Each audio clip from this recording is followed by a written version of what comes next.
Hey guys, we're going to talk about squatting today, and most of you know that the ankles are a very important part of what allows us to get into the bottom of our squat.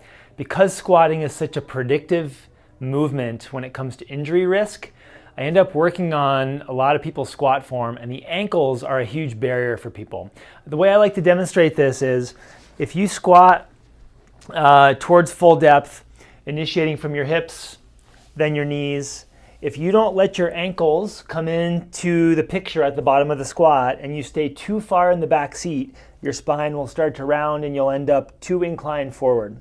So I have to give people permission often to use their ankles at the bottom of their squat so that they can shift forward with their center of gravity to maintain a balanced position and a neutral spine. Now you can see if my knees don't come forward of my toes and I stay back here, my spine position totally changes. So getting into your ankles at the bottom of your squat is critical.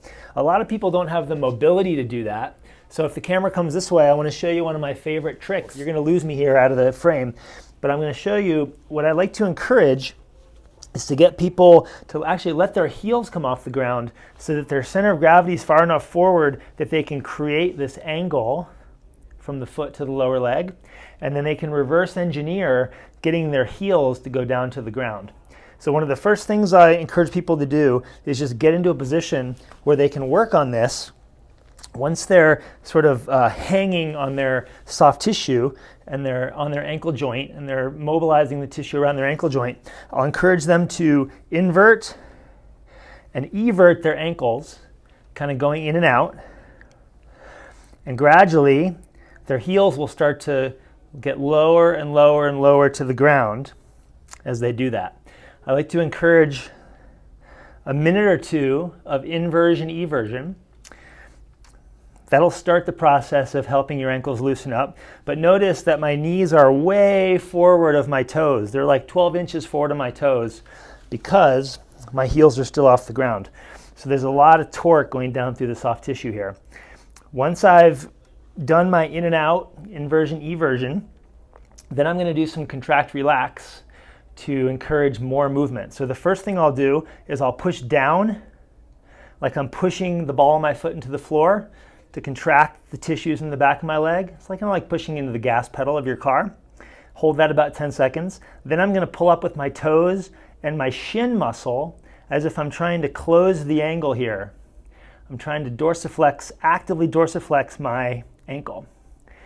That's 10 seconds hold. I'll push down again, pushing down with the ball of my foot. 10 seconds hold.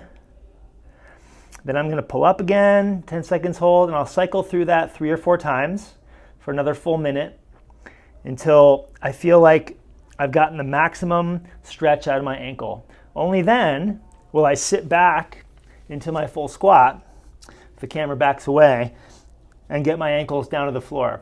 Now I feel like not only are they warmed up, but they're flexible enough that I can hit that bottom position with my heels down, weight balanced across my foot, with my spine in a good position. So I want you guys to give that a try. It takes about 2 or 3 minutes to get through all those cycles to really get the ankles mobilized. You can certainly add weight to it with a wall ball or a barbell, but the trick is you have to be up a little more forward than you're used to and reverse engineer the heels getting down to the ground. I'd love some feedback about how you like that technique. And if you feel like it's superior to some of the other ankle mobility strategies you've used in the past, I've had great luck with it with some of my endurance athletes and CrossFit athletes. If you haven't already subscribed, please take a second to do so. Leave me comments and questions in the space below, and I will look forward to seeing you next time.